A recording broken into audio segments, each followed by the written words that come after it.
Hello everyone, step to success classes में आज सभी का स्वागत है। आज के वीडियो में हम लोग 19 से 21 जुलाई 19, 20 और 21 जुलाई का करंट अफेयर्स डिस्कस करेंगे। आज के वीडियो में इंपॉर्टेंट टॉपिक्स हैं संयुक्त राष्ट्र जल कन्वेंशन, चांदीपुरा वायरस, पहला विदेशी जन औषधि केंद्र, नेल्सन मंडेला अंतरराष्ट्रीय दिवस, ग्लोबल बायोफ्यूल्स अलायंस, विश्व जूनियर स्क्वैश चैंपियनशिप और इसके अलावा कुछ और इंपॉर्टेंट टॉपिक्स पे बात करेंगे। स्टार्ट करते हैं अपने आज के वीडियो के पहले क्वेश्चन से। पहला क्वेश्चन है, यूरो स्पोर्ट इंडिया ने भारत में मोटो जीपी के लिए किसे अपना ब्रांड एम्बेसडर नियुक्त किया है? विराट कोहली, रोहित शर्मा, शिखर धवन और एमएस धोनी।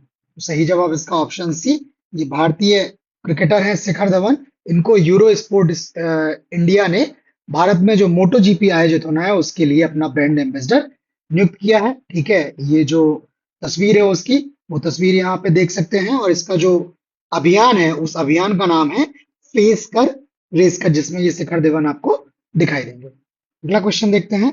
अगला क्वेश्चन है, यूरोपीय कार्यालय आयोग यूरोपियन कमीशन के अध्यक्ष के रूप में दूसरे 5 साल के कार्यकाल के लिए किसे मंजूरी मिली है?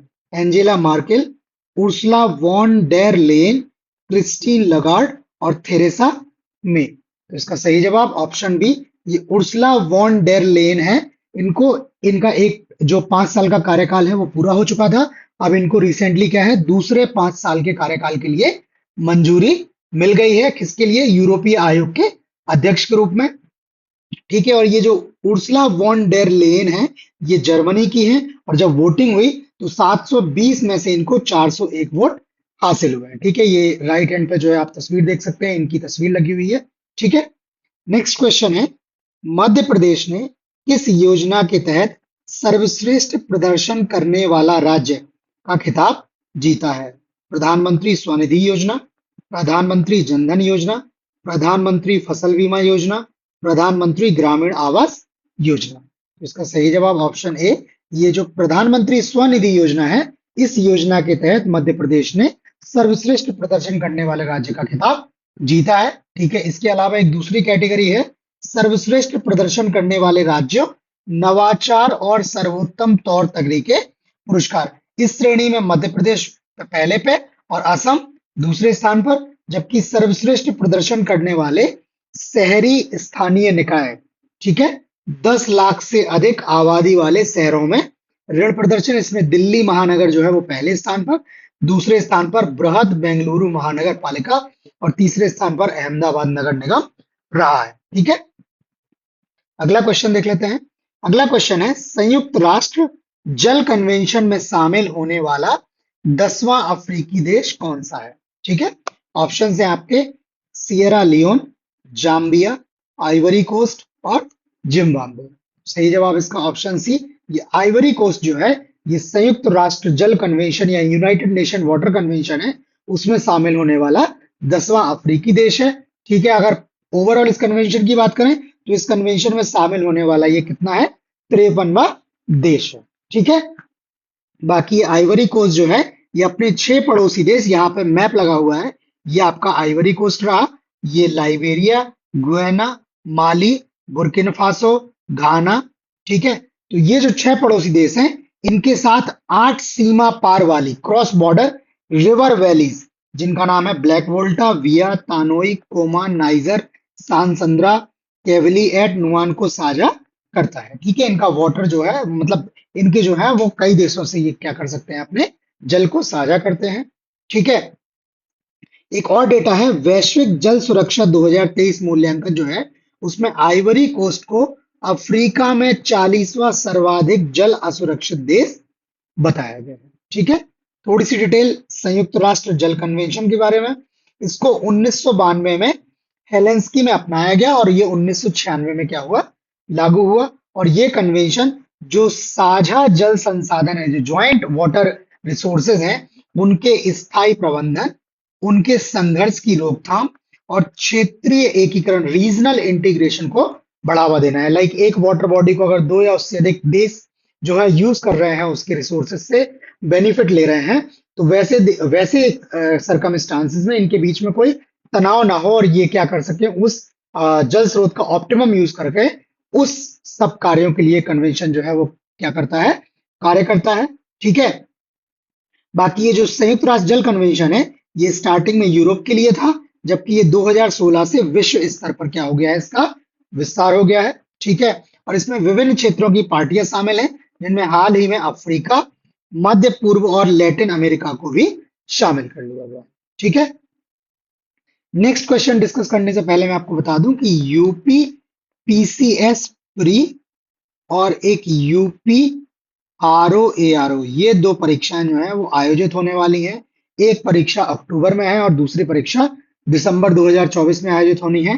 तो इन परीक्षाओं के लिए हमने करेंट अफेयर्स के जो प्रैक्टिस सेट्स हैं, उन प्रैक्टिस सेट्स की सीरीज स्टार्ट की है, जिसमें करंट अफेयर्स के जो सबसे इंपॉर्टेंट क्वेश्चंस हो सकते हैं, जिनकी संभावना है परीक्षा में पूछे जाने की, जो पास्ट एक्सपीरियंस रहा है एग्जाम पैटर्न की बेसिस पे, वैसे प्रैक्टिस सेट की सीरीज हमने स्टार्ट की है। इस सीरीज के 7 वीडियोस जो हैं वो ऑलरेडी अपलोड हो गए हैं। हर एक प्रैक्टिस सेट में 25 क्वेश्चन है, तो ऐसे 175 सबसे इंपॉर्टेंट क्वेश्चंस विद डिटेल जो है वो हमने आपको प्रोवाइड कर दिए हैं। तो जो लोग भी इन परीक्षाओं में शामिल होने वाले हैं, वो इस सीरीज को जरूर देख लें, उनको परीक्षा में जो है इससे बहुत ज्यादा सहायता मिलेगी। ठीक है। देखते हैं आप अपना अगला क्वेश्चन।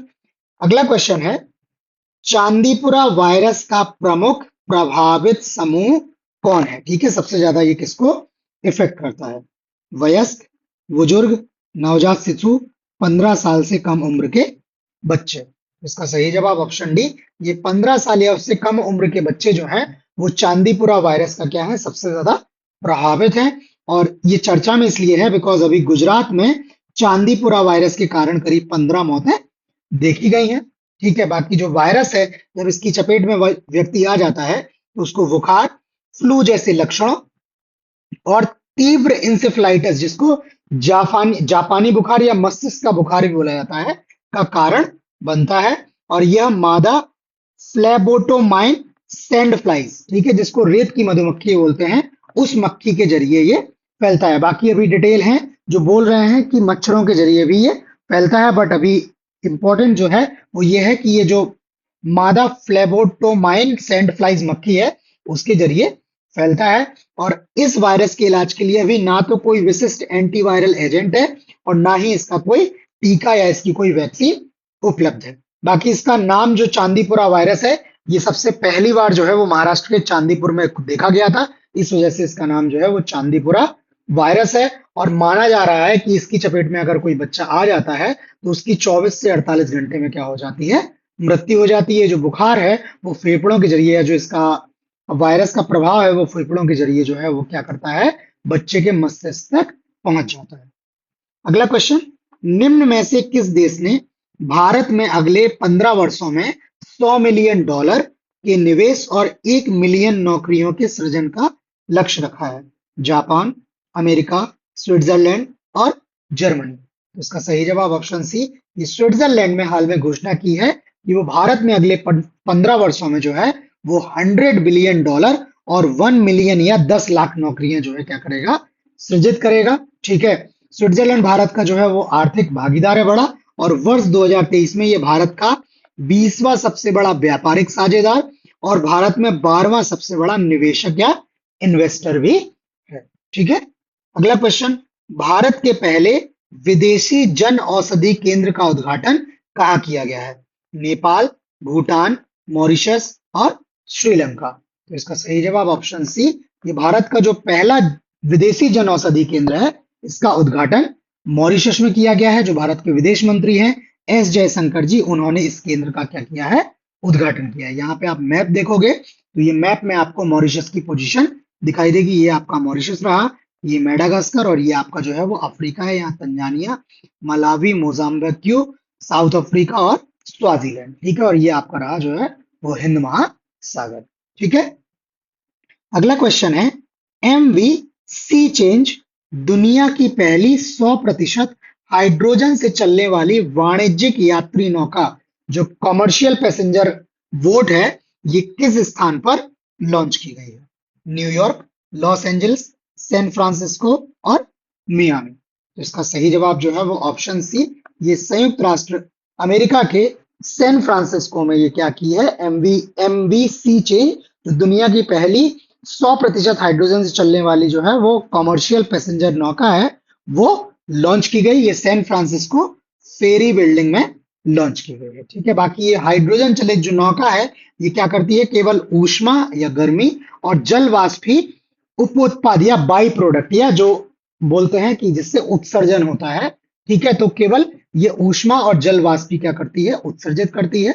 ठीक है, बाकी हाइड्रोजन ईंधन सेल एक विद्युत रासायनिक प्रतिक्रिया में ऑक्सीजन और हाइड्रोजन को मिलाकर बिजली का उत्पादन करते हैं। ठीक है, तो ये इंपॉर्टेंट है आपके लिए कि केवल ऊष्मा और जल वाष्प को क्या करती है, उप उत्पाद या बाई प्रोडक्ट या एमिट करती है।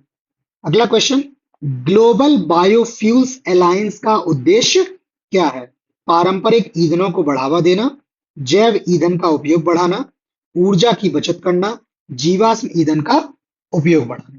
तो इसका सही जवाब जो है वो ऑप्शन बी, ये जैव ईंधन या बायोफ्यूल्स का क्या करना है, उपयोग बढ़ाना है। उसके लिए ग्लोबल बायोफ्यूल अलायंस का क्या हुआ है, लॉन्चिंग हुई थी, और ये लॉन्चिंग 9 सितंबर 2023 को नई दिल्ली में की गई थी। और ये क्या है, ये सरकारों, अंतरराष्ट्रीय संगठनों और उद्योगों का एक बहुहितधारक गठबंधन है। इसमें मल्टीपल लोगों के क्या है, स्टेक्स इन्वॉल्व हैं। ठीक है, और इसका जो उद्देश्य है, इस अलायंस का जो उद्देश्य है वो क्या है, टिकाऊ जैव ईंधन, सस्टेनेबल जो बायोफ्यूल है उसके उपयोग को क्या करना है, तेज करना है, एक्सीलरेट करना है। ठीक है, अगला क्वेश्चन है, पुस्तक Wings to Our Hopes volume 1 में किसके कार्यकाल के पहले वर्ष के भाषणों का संकलन है? नरेंद्र मोदी, रामनाथ कोविंद, द्रौपदी मुर्मू और प्रणब मुखर्जी। तो सही जवाब इसका ऑप्शन सी, जो भारत की महामहिम राष्ट्रपति महोदया हैं द्रौपदी मुर्मू जी, इनके कार्यकाल के जो पहले वर्ष में इन्होंने भाषण दिए हैं, उसमें से भी जो 75 सबसे महत्वपूर्ण भाषण है, उन भाषणों का ये संकलन है, जिसका Wings to Our Hopes volume 1 के नाम से क्या किया गया है, विमोचन या अनावरण किया है, जो भारत के केंद्रीय कृषि मंत्री शिवराज सिंह चौहान जी हैं, उनके द्वारा क्या किया गया है, इसका विमोचन किया गया है। और ये जो संकलन है, ये हिंदी और अंग्रेजी दोनों भाषाओं में जारी किया गया है। ठीक है, अगला क्वेश्चन है, नेल्सन मंडेला अंतरराष्ट्रीय दिवस 2024 का विषय क्या है? गरीबी उन्मूलन, शिक्षा का अधिकार, गरीबी और असमानता से मुकाबला करना, स्वतंत्रता और न्याय।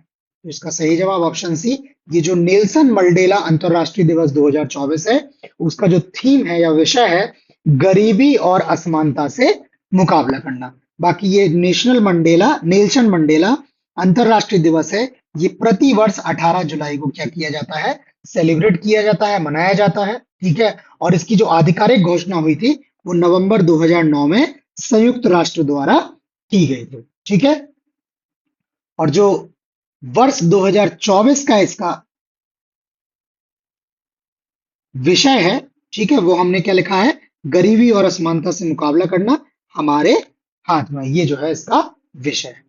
अगला क्वेश्चन, 2024 विश्व जूनियर स्क्वैश चैंपियनशिप में शौर्य बाबा ने कौन सा पदक जीता है? स्वर्ण, रजत, कांस्य और कोई पदक नहीं जीता। तो सही जवाब इसका ऑप्शन सी, ये शौर्य बाबा हैं। इन्होंने जो विश्व जूनियर स्क्वैश चैंपियनशिप 2024 है, इसमें इन्होंने कांस्य पदक जीता है। ये जो सेमीफाइनल मैच है, उसमें ये मोहम्मद जकारिया से क्या हुए, हार गए, और इनको कांस्य पदक से ही जो क्या करना पड़ा, जो है संतोष करना पड़ा है।